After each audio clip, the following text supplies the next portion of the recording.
Bonjour à tous et à toutes, shalom shalom. Nous allons continuer notre récit, n'est-ce pas, notre analyse dans le livre d'Exode, comme nous l'a demandé le Saint-Esprit. Nous sommes arrivés au verset 14, nous sommes dans Exode 1. Et je vais tout de suite lire la parole de Dieu.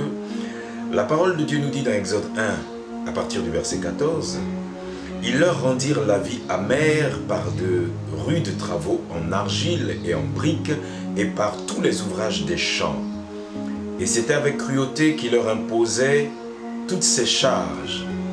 Le roi d'Égypte parla aussi aux sages-femmes des Hébreux, nommées l'une Skifra et l'autre Poix. Il leur dit, « Quand vous accoucherez les femmes des Hébreux et que vous les verrez sur les sièges, si c'est un garçon, faites-le mourir. Si c'est une fille, laissez-la vivre. » Mais les sages-femmes craignirent Dieu et ne firent point ce que leur avait dit le roi d'Égypte. Elles laissèrent vivre les enfants. Le roi d'Égypte appela les sages-femmes et leur dit, « Pourquoi avez-vous agi ainsi et avez-vous laissé vivre les enfants ?» Les sages-femmes répondirent à Pharaon, « C'est que les femmes des Hébreux ne sont pas comme les Égyptiennes. Elles sont vigoureuses et elles accouchent avant l'arrivée de la sage-femme. » Dieu fit du bien aux sages-femmes, et le peuple multiplia et devint très nombreux. Parce que les sages-femmes avaient eu la crainte de Dieu, Dieu fit prospérer leur maison. Alors Pharaon donna cet ordre à tout son peuple, « Vous jetterez dans le fleuve, tout garçon qui naîtra, et vous laisserez vivre toutes les filles. » Alors, vous voyez, dans notre vie chrétienne, la plupart du temps, lorsque nous commençons à vivre des choses amères, nous pensons que Dieu nous a abandonnés. Mais voici un exemple palpable qui démontre le contraire. La parole de Dieu nous dit ici que les fils et les filles de Dieu, le peuple d'Israël, étaient sous oppression satanique, sous oppression démoniaque, sous l'oppression d'un roi mystique. Et la Bible dit, ils leur rendirent la vie amère par de rudes travaux en argile, etc., etc. Cela démontre que, très souvent dans notre vie, lorsque l'atmosphère change de visage, lorsque l'atmosphère change de couleur et que tout devient amer, nous devons tout de suite nous mettre en prière parce qu'il s'agit sûrement de quelque chose de surnaturel qui est en train de se passer. Dieu a toujours dit, pour toi, mon fils, pour toi, ma fille, je n'ai pas prévu des projets de malheur, mais j'ai prévu uniquement des projets de bonheur. Donc, le comportement à avoir dès qu'il y a quelque chose d'amer dans ta vie, c'est tout de suite de se mettre à genoux et de se mettre en prière. Regardez. La Bible nous dit que le roi d'Égypte parla aux sages-femmes des Hébreux, nommées l'une Skifra et l'autre Poix. Au jour d'aujourd'hui, lorsque les gens ont décidé en Occident de mettre en place le nouvel ordre mondial, qu'est-ce qu'ils ont fait? Ils ont fait en sorte que toutes les couches sociales, toutes les classes sociales, tous les métiers soient impliqués dans le nouvel ordre mondial. Ils ont même dit dans leurs écrits et dans leurs dires, dans leurs vidéos, dans leurs audios, que le premier métier à impacter, c'est l'école. Parce que s'ils impactent l'école, l'école pourra enseigner la manière de marcher et de vivre, la manière de penser du nouvel ordre mondial. Donc, dans les livres de nos enfants aujourd'hui, ils vont mettre, n'est-ce pas, des choses qui vont les conduire à accepter le nouvel ordre mondial. Dans les films aujourd'hui, lorsque vous regardez des films comme Avenger, Iron Man, Spider-Man, Superman, etc., vous voyez que dans tous ces films-là, Wonder Woman, tous les films qui viennent aujourd'hui, on parle du nouvel ordre mondial, on parle de comment ça va fonctionner et on parle de leur implantation. Et donc, ici, il est dit que le roi d'Égypte, il a parlé aux sages-femmes. C'était quoi? Le métier de la médecine. Le métier des personnes qui soignent, qui sont censées soigner, qui sont censées aider. En anglais, on dit « the first aid ». Ça veut dire que ceux Dès que tu as un problème, on appelle les pompiers, ils t'apportent la première aide nécessaire pour que tu puisses t'en sortir. Imagine que les pompiers sont dans le nouvel ordre mondial et que l'ordre c'est de te tuer. Alors là, tu es foutu. Imagine que le médecin qui doit t'opérer dans ta tête, qui doit opérer dans ton ventre ou qui doit faire une césarienne et tout ça. Imagine que tout le corps médical, à 90% est impliqué dans le nouvel ordre mondial ou dans les œuvres mystiques. Ça devient compliqué. Et là, c'est ce qui se passait. C'est pour dire que l'esprit de Pharaon est un esprit très dangereux. Je suis allé une fois c'est dans le 93, le département du 93 en France, dans une clinique ou un hôpital. Et je marchais comme ça à l'intérieur et je suis arrivé devant une pièce où il y avait des vitres. Cette pièce est censée être consacrée à des enfants et il y avait sur les murs comme si on avait versé du sang. Donc je m'approche intrigué et je m'approche et je regarde et je vois que il y a des dessins faits par des enfants, mais des dessins obscènes, des dessins horribles, des scènes d'horreur, etc. Et lorsque je me renseigne, n'est-ce pas, je découvre que dans pas mal d'hôpitaux aujourd'hui, il y a une section mystique. Il y a une section pour tuer, il y a une section pour récupérer les membres pour faire des sacrifices, il y a une section pour faire des sacrifices humains, donc tu peux ne pas être malade comme ils le disent, ils vont t'achever. Il y a une section, comme ça a été le cas pour la Camerounaise, où ils ont sacrifié son mari en France, et ils ont pris ses membres et ils ont pris ses organes. Et qu'est-ce qu'ils ont dit dans le document qu'ils ont remis à sa femme? Ils ont dit qu'il était OK pour faire un don d'organes. Alors, je suis en train de vous faire comprendre que l'esprit de Pharaon est dangereux et le Saint-Esprit nous révèle ici que l'esprit de Pharaon est de retour. Les esprits ne meurent pas. Jésus-Christ dit, lorsque je vous donne l'autorité de Christ, l'autorité en Christ, vous avez le pouvoir et l'autorité de chasser les démons dans les lieux arides, mais on ne les tue pas. Et voilà que ici, nous avons un ancien démon qui, en 2020, recommence à agir. La Bible dit, le roi d'Égypte parla aux sages-femmes. Il leur dit, on est au verset 16, quand vous accoucherez les femmes des Hébreux et que vous les verrez sur les sièges, ça veut dire que la dame, elle est dans la douleur de l'enfantement, elle est en train de crier, elle est en train d'accoucher, donc elle ne pense plus à rien. Et le pharaon dit, si c'est un garçon, faites-le mourir. Effectivement, en faisant sortir l'enfant, on peut le tuer. Je connais des femmes qui ont accouché dans des hôpitaux où on leur a dit l'enfant est mort. Elle n'a pas vu l'enfant mourir. Elle a bien vu qu'elle a accouché, elle a bien vu qu'on a emporté l'enfant, mais après on lui a dit que l'enfant est mort, elle n'a plus jamais vu l'enfant. Plus jamais. Un enfant, on peut même piquer l'enfant, il va s'endormir et on va vous montrer, on va dire, ah, l'enfant est décédé, tu dis oui, il est décédé. Après on le réveille. Il y a plein de choses qui sont faites, qui sont graves, qui sont dangereuses. Il y a des sages-femmes, des gens qui sont mystiques dans les hôpitaux, qui prennent le plasma de la personne qui vient d'accoucher et qui sauront travailler dans les œuvres mystiques avec. Il y en a qui prennent le placenta, le placenta. Il y a des sages-femmes qui prennent le placenta de femmes qui viennent d'accoucher et elles s'en vont faire des œuvres des ténèbres, des œuvres mystiques avec. Il y a des choses qui se font, même dans les cimetières. L'eau qu'on prend pour laver, pour rincer les morts. Il y a des jeunes filles qui vont ici, dans ce pays-là, au cimetière pour récupérer l'eau des cadavres, pour aller faire des fétiches, pour aller faire des médicaments. C'est très grave. Il dit, tuez-les, faites mourir tous les garçons. Si c'est une fille, laissez-la vivre. Pourquoi? Cette révélation par le Saint-Esprit est très importante. Et c'est là que vous allez découvrir qui est caché derrière l'esprit de Pharaon. Pourquoi Pharaon demandait qu'on tue tous les garçons des femmes hébreux et qu'on laisse vivre les filles? Parce que dans la prophétie du jardin d'Éden, il y avait un esprit qui était avec Adam et Ève à un moment donné. Et lorsque Dieu est venu et a prononcé le prix à payer pour avoir désobéi, il a dit devant Adam et Ève, et il a dit devant le serpent que la femme enfantera. Et la progéniture de la femme va écraser la tête de la progéniture du serpent.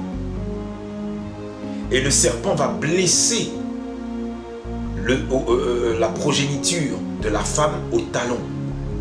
Et comme Dieu a donné cette prophétie, Satan, qui est le serpent ancien et le dragon ancien, a compris tout de suite que Dieu est en train de parler de quelqu'un qui va venir lui mener la vie dure, qui va écraser sa tête.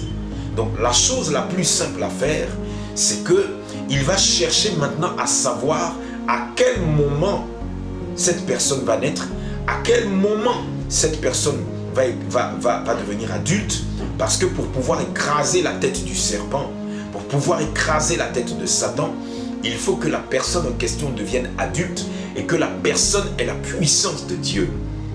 Alors il va se faufiler de génération en génération et il va chercher dans les hôpitaux, il va chercher dans les cliniques, partout où il y a des garçons qui vont naître, mais parce que tout simplement, ce n'est pas une fille qui va le faire, c'est un homme, c'est un garçon. Et la Bible a révélé que celui qui allait le faire, la blessure au pied, la blessure au talon qu'allait recevoir ce garçon, ce sont les plaies de la crucifixion. Merci Seigneur, merci Saint-Esprit.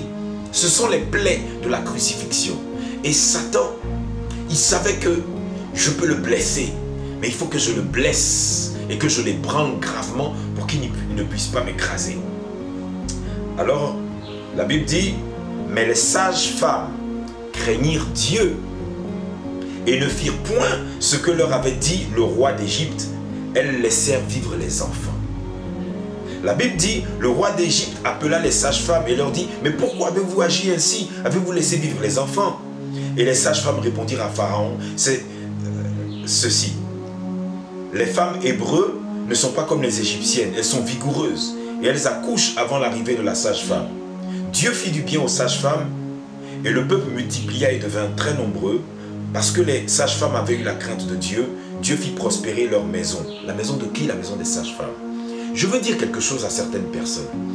Ce n'est pas parce qu'un président de la nation dans laquelle vous vivez, ayant peur de Dieu et étant habité par l'esprit de Pharaon, donc l'esprit de Satan, ce n'est pas parce qu'un tel homme vous demande de tuer les garçons, de tuer les chrétiens, de tuer les chrétiennes que vous allez le faire.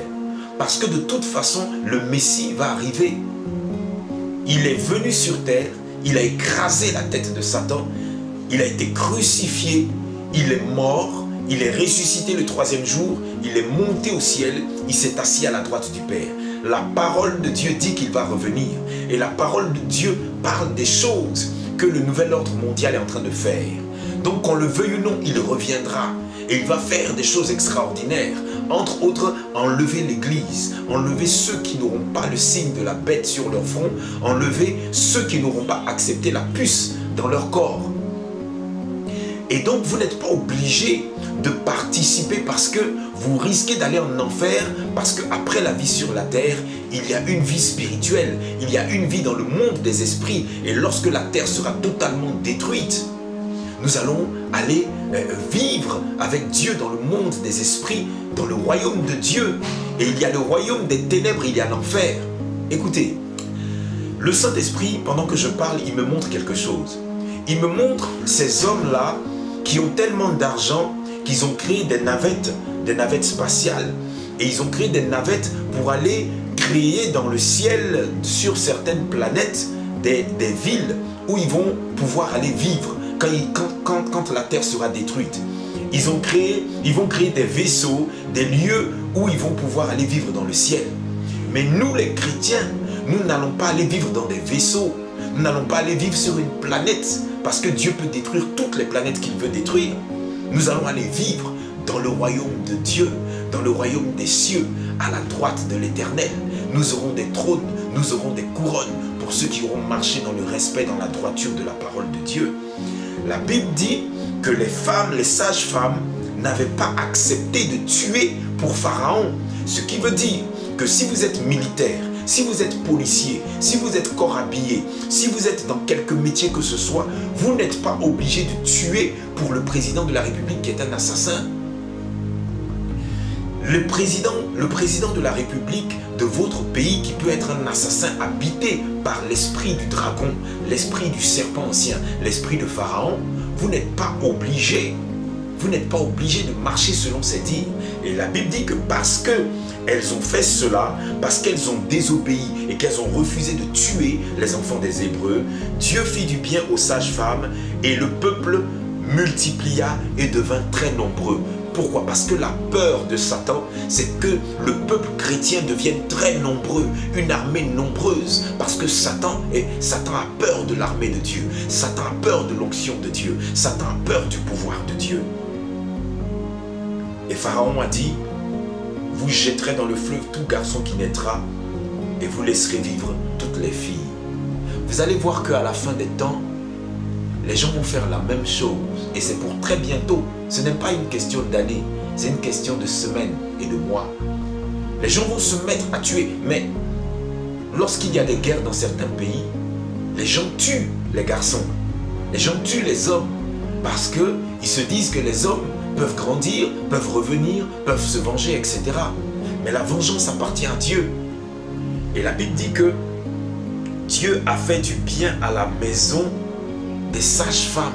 Leur maison a prospéré. Il y a des gens qui ont des malédictions et qui ne comprennent pas d'où ça vient. Ça vient du fait que ton papa, ton père biologique, c'est un meurtrier sanguinaire. Il mangeait de la chair humaine, il buvait du sang. Ta mère était sorcière, elle était sanguinaire. Et quand Dieu maudit ce genre de personnes, sur 10 générations, les enfants viennent au monde et ne comprennent pas.